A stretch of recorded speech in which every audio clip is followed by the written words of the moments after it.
Waalaikumsalam warahmatullahi wabarakatuh. Salam sejahtera untuk kita semua. Ketemu lagi dengan saya Surono di podcast Ruang Bincang, tim pemenangan daerah Ganjar Mahfud Sumatera Selatan.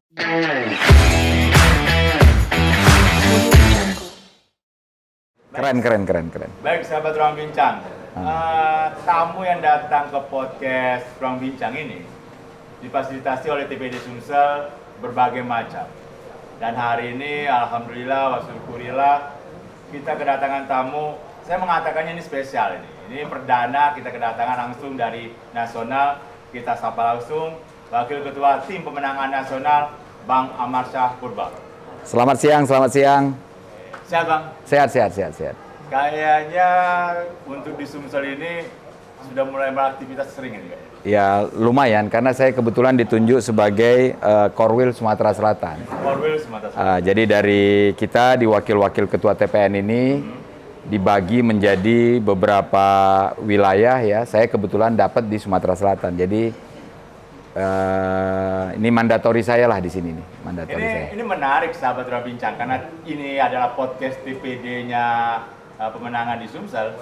Dan Bang Amarsyah diamanahkan ke Sumsel. Ini ada alasan khusus nggak Bang? Kenapa Abang sih ditempatkan di Sumsel bukan yang lain? Saya kurang tahu juga nih ya, keputusan Pak Arsad lah kali ya. Pak Arsad yang minta saya untuk ke Sumsel. Tapi mungkin kira-kira Sumsel ini kan cukup strategis ya. Ada 9 provinsi utama yang menjadi target pertama dari TPN. Yang di luar Jawa itu 4. Sumatera Utara, Sumatera Selatan, Lampung, Sulawesi Selatan. Jadi Sumsel ini termasuk prioritas sebenarnya gitu loh. Nah ini menarik nih Bang, karena kan selama ini mohon maaf ya, kawan-kawan di daerah kan sering menganggap kalau orientasi dari TPN itu lebih ke Jawa. Ya. Sedangkan daerah-daerah di luar Jawa itu memang diperhatikan tapi tidak terlalu fokus. Sebenarnya bagaimana sih kalau TPN memandangnya? Sejak awal tuh tidak seperti itu ya, bahwa benar bahwa DPT terbesar itu ada di Jawa ya. Jadi orang selalu bilang bahwa menguasai Jawa itu berarti menguasai Indonesia. Itu tidak kita tolak juga gitu loh. Tetapi Jawa saja pasti tentu tidak cukup ya. Dan kita sudah memilih awalnya 9 provinsi, sekarang tuh sudah berkembang menjadi 15 provinsi sesuai dengan perkembangan dari TPN ya. Nah 9 awal itu termasuk Sumatera Selatan. Karena Sumatera Selatan ini di luar Jawa termasuk DPT besar juga gitu. DPT besar dan bisa dikatakan di sini grassroots-nya untuk Pak Ganjar Mahfud. Iya, Pak Ganjar Mahfud. Pak Ganjar dan Pak Ganjar Mahfud ini punya 2 ikatan di Sumsel ini. Pertama, ketua TPN-nya dari Sumsel. Oh iya. Pak Arsad ya. Yang kedua, Pak Ganjar sendiri dari keluarga istri itu banyak berasal dari Sumsel. Jadi Bu Atikoh itu kerabatnya itu banyak yang dari Sumsel gitu. Kemarin kita baru hadir itu, ada di Cempaka, ada Sukabumi, di Oku Timur. Kita sempat berbincang-bincang di sana kemarin ya, pagi ya. Jadi secara emosional juga ada ikatan, tapi tentu pertimbangan kita tetap pertimbangan rasional ya. Bagaimanapun Sumsel ini provinsi dengan DPT di atas 6 juta. Ya, benar. Jadi ini strategis lah, Sumsel ini strategis lah. Ya, jadi itu Bang, memang Sumsel kan punya kedekatan emosional juga, terutama dengan PDIP karena kita punya tokoh nasional dari Sumsel, almarhum Pak Taufik Kemas. Kakak Taufik kan dari sini juga ya, Kakak Taufik dari itu sini. Itu yang membuat kami juga selalu bersemangat ketika mendukung Pak Ganjar Mahfud. Bang, kita cerita sedikit ya. Kemarin Abang baru dari Oku Timur ya, menghadiri sebuah acara. Gimana Bang ketika menghadiri sebuah acara itu menampung aspirasi dari konstituen itu? Bukan sebuah acara ya. Saya tuh ada di 6 titik kemarin. 6 titik itu. 1 di Cempaka, 2 di Rasuan, 1 di Sumbermulyo ya. Sumbermulyo. 1 lagi ada Pesantren Darussalam. Kemudian ada di 1 di Abah Jaya itu sempat ya ke 1 tempat tarekot lah gitu. Jadi saya ada di 6 titik kemarin itu. 6 titik dan ya luar biasa sebenarnya, di luar ekspektasi saya lah. Apa yang di luar ekspektasi Abang? Saya ini kan masih menganggap ya Sumatera Selatan ini katanya sih dikuasai sama paslon lain gitu loh. Kalau dari sisi atribut kita harus akui iya gitu ya. paslon lain itu kan banyak sekali atributnya, tapi kan kita percaya yang milih kan bukan atribut ya. Nah, nggak mungkin lah spanduk ujuk-ujuk datang ke TPS gitu ya. Yang perlu itu kan mendekati suara konstituen gitu loh. Nah, pendekatan kita ini kan selalu memang pendekatan yang sulit ya. Saya ingatlah Mas Ganjar itu selalu berpesan bahwa kita memang bukan memilih jalan yang mudah. Mengedukasi masyarakat itu butuh ketahanan jiwa raga itu sebenarnya gitu loh. Jadi bukan dengan cara mudah, bukan dengan cara mengambil isu-isu yang sifatnya politik identitas sempit, sangat jauh lah ya. Apalagi dengan iming-iming gitu loh. Jadi yang dipilih itu adalah mendidik masyarakat gitu loh. Karena bagaimanapun pemilu ini bukan pekerjaan satu hari di tanggal 14 Februari, tapi ini menyangkut 5 tahun ke depan gitu. Jadi kalau kita memilih pemimpin yang salah, maka kebijakan kita selama 5 tahun itu tentu pasti akan tidak berpihak lah pada konstituen. Dan jangan lupa kalau konstituen itu hanya mengandalkan pada serangan pajar pada hari H, ya bayangin ya, yang terpilih pun merasa bahwa saya sudah selesai dengan urusan itu. Hutang mereka hanya pada pemberi donatur jadinya nanti gitu loh ya. Jadi itu hanya pada segelintir dari oligarki kapital saja nanti yang utang-utang mereka gitu. Padahal kan harusnya seorang pimpinan negara tuh berhutangnya pada rakyat Indonesia gitu. Dan itu yang harus dilaksanakan selama itu 5 ya, tahun. Ya. Jadi mengedukasi ini jauh lebih penting dibandingkan sekedar menang kalah. Dan itu sebab mungkin saya melihat Pak Ganjar ini memang jauh lebih pantas lah ya. Karena pikirannya lebih jauh ke depan, lebih substansi. Ini mumpung ada di sini nih Pak, ini saya sangat perlu sekali ini. Dan bukan hanya saya, tapi saya yakin para organ relawan, partai pengusung yang ada di Sumsel. Kemarin kan habis acara, terus ini yang ketiga kali Abang di sini. Ya, saya sudah 3 kali hadir sejak deklarasi. Ya. Sejak saya ditunjuk jadi wakil ketua, saya sudah 3 kali lah kemarin gitu. Saya ingin Bang bertanya, mewakili teman-teman. Apa nih evaluasi Abang setelah 3 kali berkunjung ke sini terhadap gerakan yang ada di Sumsel untuk menangan Pak Ganjar Mahfud?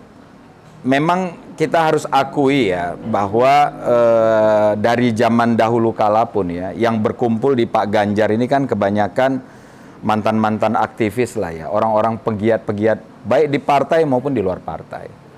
Dia ini bukan kelompok-kelompok oportunis. Jadi sebenarnya inisiatif dari masyarakat itu dalam bentuk gerakan relawan itu tinggi sekali. Iya, Pak.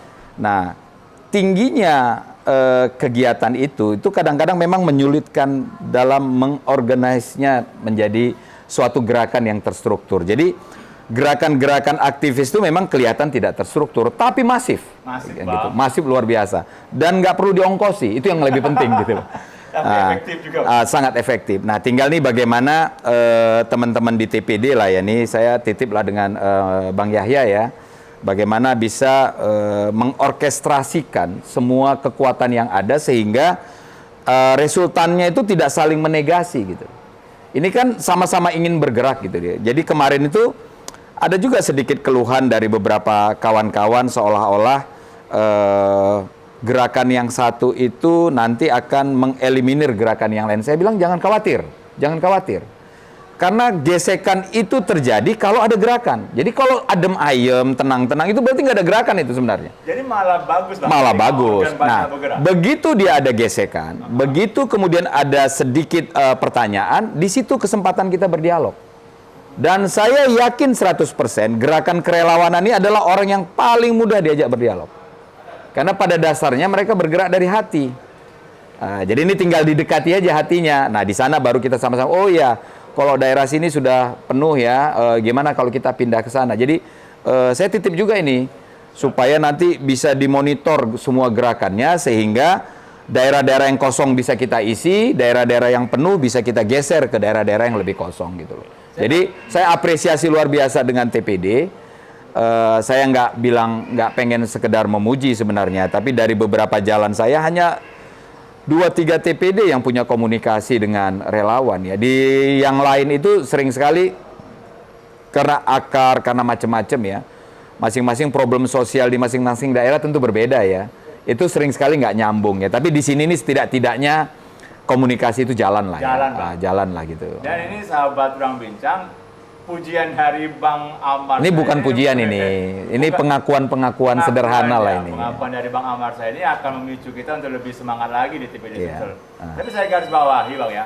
Dari kemarin memang TPD Sumsel kan merekrut merekrut relawan untuk datang ke sini. Ngobrol di sini. Iya. Bahkan podcast ini Bang mendatangkan banyak relawan ini. Alhamdulillah ada 52 relawan Bang, Wah. yang ada di Sumsel. Keren, Sering keren, ke sini. keren. Nah sekarang ingin saya tanyakan, menurut Abang untuk menguatkan kawan-kawan relawan, gerakan mereka tuh sebenarnya efektif tidak untuk menangkan Pak Ganjar Mahfud? Dan bagaimana pola yang baik? Ya, itu sangat efektif ya. Sangat efektifnya kan kita kalkulasi sederhana lah. Kalau di Jakarta kita punya satu unit khusus untuk data analitik. Oke. Nah, dari kalkulasinya kita, kontribusi dari partai politik itu 28%. Kira-kira begitulah ya angkanya ya. Ini namanya data analitik ya. Jadi belum tentu juga ini benar, bisa lebih besar, bisa juga lebih kecil. Nah, 28% itu tidak mungkin untuk bisa memenangkan Pak Ganjar Mahfud. Kita butuh kekuatan lain. Nah, kekuatan lain itu ada di mana? Ada di relawan. Nah, sebaiknya memang TPD ini bukan hanya mengayomi partai, walaupun sebenarnya pembentuk TPD dan TPN ini adalah partai. Partai pengusung. Partai pengusung, dia juga harus mengambil kekuatan-kekuatan lain, dan kekuatan itu ada di relawan. Relawan ini mungkin cara bergeraknya tidak sebaik terstruktur partai ya. Tapi sebenarnya kelincahan, flexibility gerak daripada relawan ini justru menguntungkan buat kita. Karena dia tidak mengenal medan, dia tidak mengenal waktu, dan dia juga tidak mengenal jauh dari kemungkinan dikooptasi. Karena gerakannya yang partikel bebas tidak bisa diatur. Ya. Ini kalau zaman dulu kalau pernah baca Asterix gitu ya, itu bangsa Galia nih. Komik Asterix ya. Ini bangsa Galia nih ya. Punya kekuatan, suka-sukanya dalam bekerja, tapi kemurnian perjuangan mereka itu membuat mereka ini tahan banting gitu loh. Nah, nanti yang saya harapkan itu TPD ini punya kearifan lah ya. Tentu mereka punya ekspektasi banyak ya. Mungkin karena TPD ini dianggap formal, sehingga logistik ada di sini. Yang dibutuhkan teman-teman itu sebenarnya APK kok. Kalau APK ada, mereka bisa bekerja dengan baik, dan selalu mereka berpikir bahwa pusat logistik itu ada TPD. Jadi jangan terlalu khawatir kalau ada yang agak cerewet itu, Bang, minta APK Bang, gitu loh. Mereka bekerja kok. Nah, yang lebih penting lagi adalah bagaimana TPD ini bisa mensikapi, kadang-kadang relawan ini kan daya juangnya, kekuatannya itu kan berbeda-beda ya. Ada yang memang kalau dikasih amanah 1000 selesai, tapi ada yang cuma 100 gitu loh. Nah, inilah pandai-pandai TPD memilah-milah gitu ya. Ya, kalau ada kritik-kritik sedikit, terima aja lah. Ini kalau sudah tidak ada kritik lagi, kita manusia sempurna udah kayak malaikat itu jadi berarti ya. Tapi gitu. kalau TPD Sumsel bukan kebal kritik Bang, kami malah menampung kritik. Siap. Kami nampung, ada yang dengan kayanya, ada yang lain. Ayo ke sini ngobrol, apa yang mau diskusikan kita ngobrol. Nah, ini izin nih Bang Amar. Saya jadi agak ngerucut pertanyaan saya. Abang udah menyinggung soal relawan tadi, dan juga sedikit menyinggung juga soal partai pengusung. Kita punya 4 partai pengusung, dan ini ada relawan. Bagaimana sih antara relawan dengan partai pengusung ini bergerak bersama agar tetap memenangkan Pak Ganjar Mahfud di Sumatera Selatan? Iya, ini nggak bisa lepas ya. Bahkan partai pengusung pun yang punya caleg itu sebenarnya membutuhkan relawan juga. Butuh relawan. Oh ya, bagaimana mungkin mereka bisa mendapatkan suara? Sayang kan kalau relawan ini kan sekali merengku dayung 2-3 pulau terlampau ini ya. Benar, caleg dapat, pilpres dapat gitu loh. Tapi saya juga pahami lah ya, dinamika di lapangan itu. Kadang-kadang beberapa caleg ini khawatir kalau membawa isu presiden itu akan mengurangi suara mereka. Nah, itu sebab kita punya micro targeting. Micro targeting itu di daerah mana kita mengambil isu apa, di daerah mana kita mengambil isu yang berbeda gitu loh. Sehingga kolaborasi antara caleg dan relawan ini mutlak harus kita perlukan gitu loh.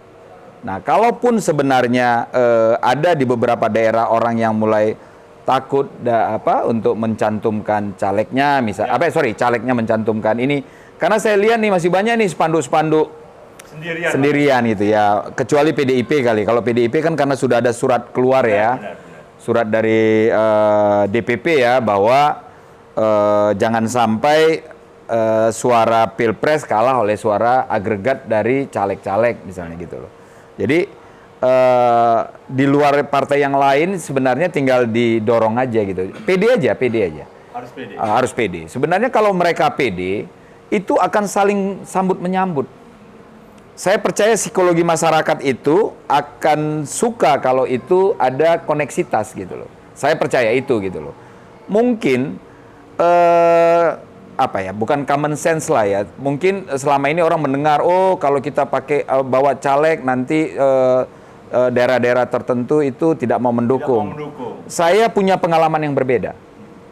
Jadi kemarin misalnya kelompok-kelompok yang tarekotan misalnya gitu, yang katanya ke paslon yang lain. Begitu kita dekati, begitu kita ceritakan, dia cuma, oh ya kita mau kok ke Pak Ganjar Mahfud.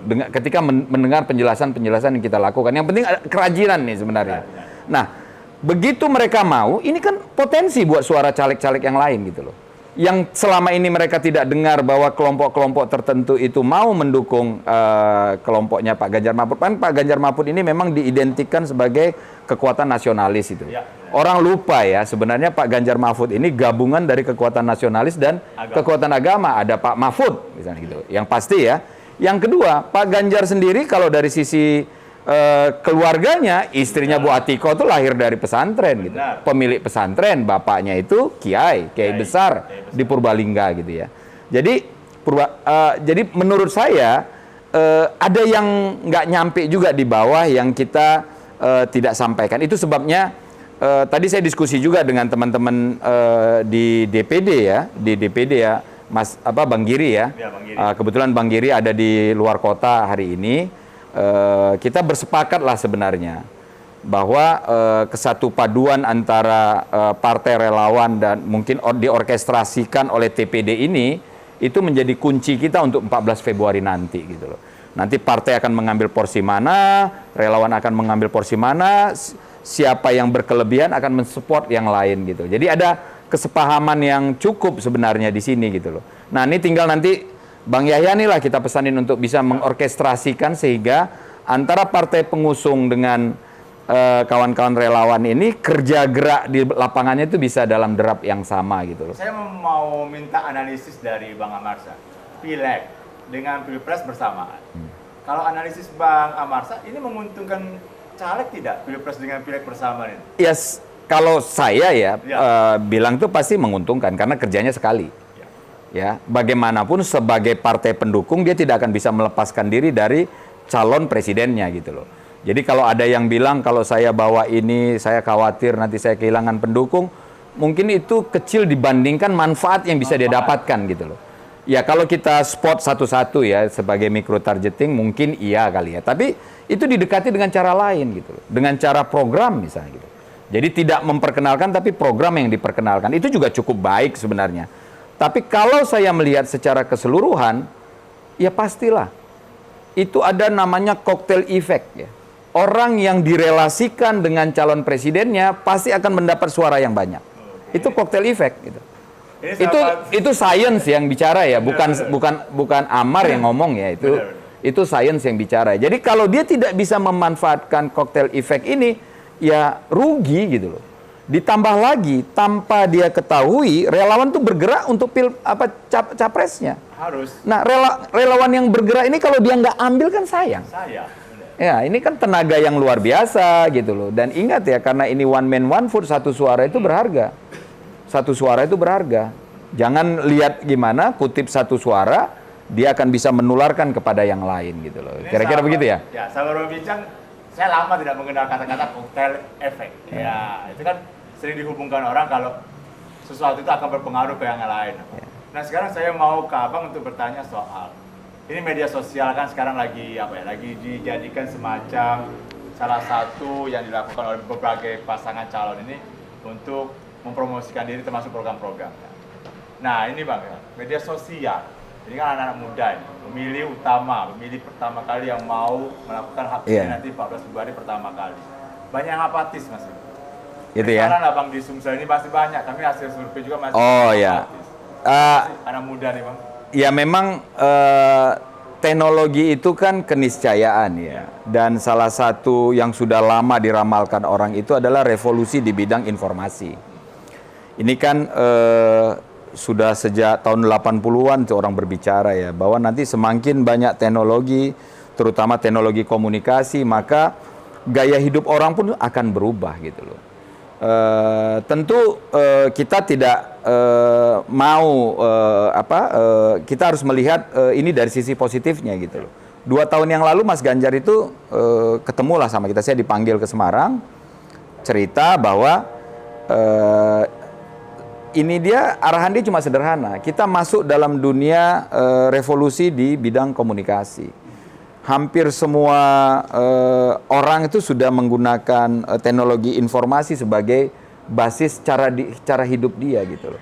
Memesan makanan, berkomunikasi, rapat, apapun lah ininya ya.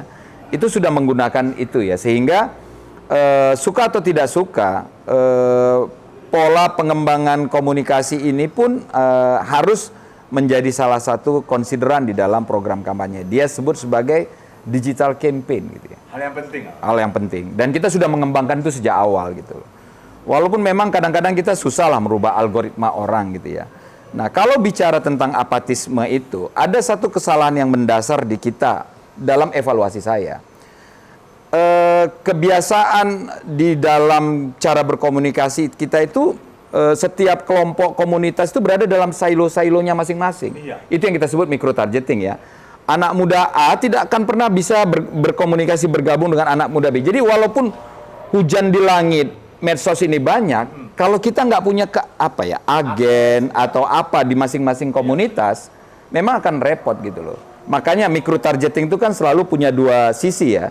Satu yang kita sebut dengan sisi spasial, itu teritorial, ya penjagaan lah, wilayah lah. Misalnya wilayah Sumsel, ada kabupaten, ada kecamatan, ada desa, ada dusun gitu. Ada nanti sampai TPS. Penjagaan spasial ini penting. Itu mungkin hanya PDIP yang punya kekuatan sampai gurali sampai pada tingkat TPS gitu loh. Saya nggak tahu, saya belum lihat partai lain punya kekuatan sebesar itu gitu loh. Tapi di sisi yang lain itu adalah komunitas. Nah ini yang saya sebut gitu loh, perkembangannya itu jangan kita menganggap kalau kita sudah menabur sebuah medsos, dia akan bisa menjangkau yang lain. Jadi saya agak kurang sependapat dengan istilah apatis. Contoh paling sederhana ya, hanya sedikit orang yang tahu bahwa Anwar Usman adalah pamannya Gibran. Jadi kalau kemudian kita mengambil kesimpulan bahwa MK nggak berpengaruh kepada mereka, kita lupa akar masalahnya, karena nggak nyampe informasi ini gitu. Informasi ini nggak rembes ke bawah gitu. Betapa institusi negara ini sering sekali dipakai hanya untuk kepentingan-kepentingan keluarga saja misalnya. Itu nggak nyampe sampai ke level bawah. Tapi jangan dikira bahwa isu MK tidak berpengaruh, kan karena memang dianggap ada kasus MK, kok orang nggak berubah sikap ya. Padahal ini kan sebuah yang sangat substansi ya. Bagaimana negara menggunakan kekuatannya untuk mempengaruhi institusi negara untuk memilih. Sama seperti kasus di Batubara, ada teman yang sampai ditangkap. Ini kan sebuah kegilaan luar biasa ya. Dan ini harus dilawan. Ini nggak boleh dibiarkan gitu. Ketika institusi negara, aparat negara hanya dipakai untuk menekan masyarakat hanya karena ada tujuan memenangkan orang per orang atau paslon tertentu, harus dilawan. Gila orang yang mengabarkan sebuah berita yang diperiksa itu bukannya Bupati Batubara, bukannya Dandim Batubara, bukan Kapolres Batubara, bukan kejaksaannya Batubara. Malah orang yang melaporkan yang diperiksa. Ini kan penyalahgunaan yang luar biasa ya, dan ini harus dilawan gitu. Kalau kita tetap membiarkan ini, maka kita akan kembali masuk ke abad kegelapan, seperti zaman Orde Baru. Wah, ini menarik sekali Bang. Yang jadi concern kita kan sekarang di Sumsel ini Bang, bagaimana menggerakkan pemilih pemula atau pemilih muda ini untuk datang ke TPS di 14 Februari nanti. Ya. Karena ini banyak sih Bang, banyak anak-anak muda masih tidak mau menggunakan hak pilihnya ini. Iya. Kasih pencerahan lah Bang ke anak-anak muda di Sumsel. Betapa pentingnya. Pertama, saya mau bilang bahwa teman-teman muda kita nih, saya kan juga punya anak yang masih Gen Z ya. Ya mungkin sama seperti kita ketika kita masih muda gitu. Kita selalu menganggap orang tua kita ini old school lah, kuno lah gitu ya, kira-kira gitu ya. Sama lah, saya juga berasumsi yang sama gitu. Tapi menyebut mereka apatis, saya kurang sepakat. Siap. Ya, ini kan lebih karena tidak ada yang mengajak mereka untuk melihat informasi yang lain gitu. Dan mereka adalah pencari informasi yang sangat aktif sebenarnya. Hanya memang fokus mereka itu belum masuk ke lingkungan itu. Nah ini memang yang harus kerja keras lah ya. Ini kawan-kawan TPD, ada kawan-kawan TPM, ini yang harus mendekati mereka. Itu nggak bisa kita yang mendekati itu. Tapi percayalah ya, kalau mereka mendapatkan informasi yang benar, saya yakin 100% mereka pasti tidak akan apatis. Kalau mereka tahu bahwa suara mereka ini akan menyelamatkan bangsa ini di kemudian hari, saya yakin mereka akan berlomba-lomba untuk ke TPS. Dan kalau kita bisa meyakinkan mereka sekali lagi bahwa tanpa suara mereka ini, negara ini akan dibawa ke tidak jelas, mereka akan mengabarkan pada teman-temannya yang lain. Jadi sifatnya ini adalah strategi kita bagaimana menyentuh mereka, dan tidak bisa kita. Ini dutanya harus mereka sendiri. Nah, kita harus cari ini orang-orang yang menjadi dutanya mereka. Itu satu. Yang kedua, pengalaman pribadi saya itu adalah sebebas-bebasnya anak-anak sekarang. Mereka ini sebenarnya punya semacam ikatan emosional dengan orang tuanya mereka. Biasanya orang tua ini kan tempat bertanya juga ya. Kalau didesak-desak mereka pasti suka cuek gitu ya. Tapi kalau komunikasinya cukup bagus, mereka kan bisa bercerita. Nah ini mungkin kita harus tugaskan juga nih, emak-emak, ibu-ibu, itu loh. Nah, ini yang harus menjadi garda depan untuk mengajak anak-anak mereka yang milenial, Gen Z ini untuk juga berpikir gitu loh. Nah kalau kita bisa menyambungkan ini dan memberikan mereka informasi yang benar, saya yakinlah, memang banyak ketakutan lah, itu 14 Februari, hari Valentine, orang mungkin malamnya hangout, paginya males-malesan gitu ya. Itu wajar kekhawatiran itu. Hanya mungkin kalau saya sedikit berpesan begini ya. Beberapa saat yang lalu ada diskusi kecil kita di tim data ya. Kita ini melihat bahwa dari 2019 menjadi 2024 itu ada sekitar 50 juta lebih DPT yang naik.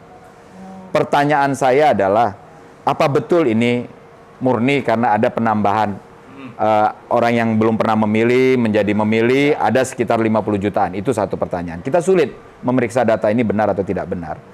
Tetapi kalau kemudian kecurigaan kita ini menjadi benar bahwa ini DPT ini adalah DPT yang mengada-ngada misalnya ya, satu-satunya yang bisa mengeliminir itu adalah partisipasi publik. Jadi saya ngebayangin lah ya, walaupun ada 50 juta ya mungkin tidak sebesar itu, yang lainnya memang pertambahan normal, pertambahan natural ya. Karena memang kita akan mendekati bonus demografi yang sedemikian besarnya gitu ya. Nah kalau memang kemudian ada sebagian suara yang dalam tanda petik lah ya, kita takut, kita khawatirkan itu menjadi DPT bodong misalnya gitu ya. Satu-satunya yang bisa mengeliminir ketika ada ketidaknetralan di aparat negara adalah partisipasi publik. Hari ini berapa misalnya jumlah suara itu. Jadi kalau misalnya bisa kita 90% kan, maka angka mereka itu efeknya itu mungkin cuma 2-3% saja gitu. Efek DPT bodong ini cuma 2-3%. Jadi kuncinya itu adalah partisipasi. Sehingga menjadi penting ini mengajak semua pihak, termasuk Gen Z dan milenial yang hampir 60% ini untuk datang ke TPS. Karena mereka lah yang akan menjadi penentu nasib bangsa kita ke depan gitu. Itu kira-kira yang menjadi penting. Menarik Bang. Dan alhamdulillah nih kalau di Sumsel setiap relawan maupun juga partai pengusung itu punya tim pemenangan milenial. Iya. Jadi mereka punya ketua-ketua tim pemenangan milenial, bahkan di Sumsel di TPD-nya ada juga yang rutin melakukan kegiatan-kegiatan dengan anak muda. Iya. Ini kayaknya kita di penghujung podcast ini Bang. Siap. Tapi nanti kami izin kalau ke Palembang mampir lagi ke sini. Siap. Kita siap ya. Apa kata Pak Yahya itu ya harus kita kerjakan lah. Insya Allah. Dan mohon izin besok kami mau nonton bareng di sini Bang. Siap. Debat ya. Debat. Nanti kita komunikasi lah sambil pendapat Abang tentang debat. Kalau bisa itu debat itu juga mengisi pakar ya. Siap. Jadi setiap jeda debat pakar itu berpendapat gitu loh ya, gimana gitu loh. Dan jangan lupa mengglorifikasinya gitu loh.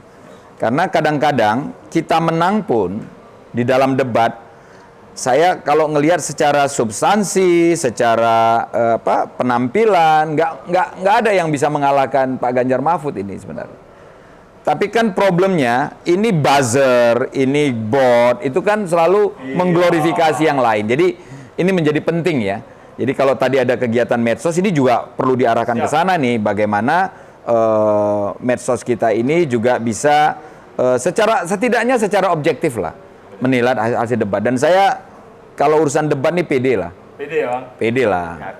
Baik secara substansi maupun secara penampilan, dua orang ini piawai gitu loh. Jadi kalau dibandingkan dengan yang lain ya gimana ya, itu kayak membandingkan ya susah lah ya. Susah kita berbicara jauh lah. Gitu. Bukan cuma derajat ya, jadi gapnya itu terlalu jauh gitu ya. Malah khawatir apa yang dikatakan bakal tidak nyambung lah Bang sebenarnya. Jadi kalau Abang punya waktu sih besok nonton bareng di sini Bang. Saya harus ke Jakarta. Harus pulang ke Jakarta. Jadi sore ini saya berangkat ke Jakarta lagi. Minggu mungkin kita ada beraktivitas. Termasuk kan Jawa Barat ini kan akan menyelenggarakan acara besar di Tegalega ya besok gitu ya. Ayo berbondong-bondong kita pesta rakyat. Nah ini Bang, karena mau mengejar pesawat ini sahabat Ruang Bincang, kita minta Bang Amarsa untuk memberikan closing statement kepada masyarakat Sumsel betapa pentingnya memenangkan pasangan Ganjar Mahfud di Sumatera Selatan. Iya. Demi 5 tahun ke depan, demi demokrasi yang lebih baik. Iya. Silakan. Sebenarnya rasanya ini yang saya lakukan ini mungkin pengulangan yang nggak perlu kali ya. Tapi saya perlu mengingatkan untuk teman-teman di Sumsel tuh, ada banyak alasan sebenarnya kenapa kita harus memilih Pak Ganjar dan Pak Mahfud. Tapi sekali lagi, persoalan kita ini bukan cuma sekedar memilih Pak Ganjar dan Pak Mahfud. Ini bukan persoalan memilih presiden. Tapi ini persoalan memikirkan nasib bangsa 5 tahun ke depan. Jangan pernah tergoda hanya untuk urusan serangan pajar 1 hari, tapi kita menggadaikan seluruh hidup kita dalam 5 tahun. Karena bagi siapapun, mau itu milenial maupun itu Gen Z, jangan abai terhadap pemilu ini. Ketika kita memilih pemimpin yang tidak benar, maka kebijakan mereka itu akan berdampak pada semua warga bangsa. Dan kalau kemudian kita abai menjaga supaya pemimpin kita ke depan ini menjadi lebih baik dan lebih benar, maka kerugian itu akan datang ke kita. Jadi pemilu 2024 ini bukan hanya penting, tetapi ini akan menentukan nasib bangsa kita ke depan dan menjaga agar kebijakan yang diambil itu berpihak. Saya hanya melihat sederhana ya. Problem kita paling besar ini justru adalah keadilan ekonomi di masyarakat bawah. Nah, pertanyaan saya paling simpel adalah siapa yang paling mengerti tentang kesulitan yang ada di bawah? Tentu orang yang pernah berasal dari bawah, dan itu cuma ada di Pak Ganjar dan Pak Mahfud. Yang paslon lain itu berada di awang-awang semuanya gitu. Orang yang benar-benar berada di bawah ini, inilah yang kemudian kita pastikan akan bisa membawa kebijakan-kebijakan yang akan mensejahterakan. Contoh paling sederhana, ketika Pak Ganjar menggagas tentang satu sarjana satu keluarga miskin, sebenarnya dia bercermin pada dirinya sendiri.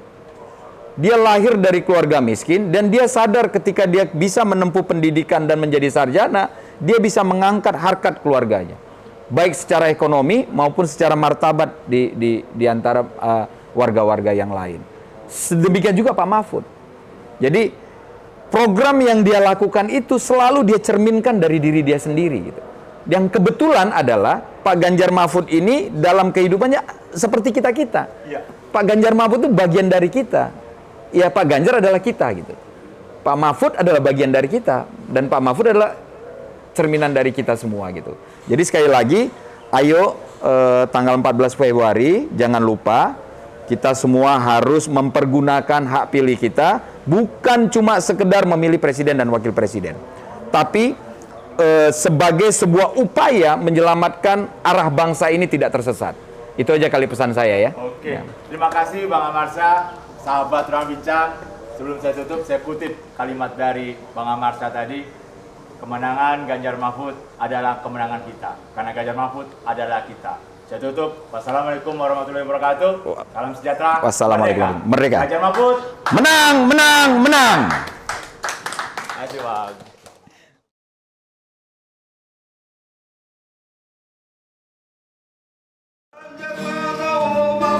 MD jadi presiden wakil presiden kita.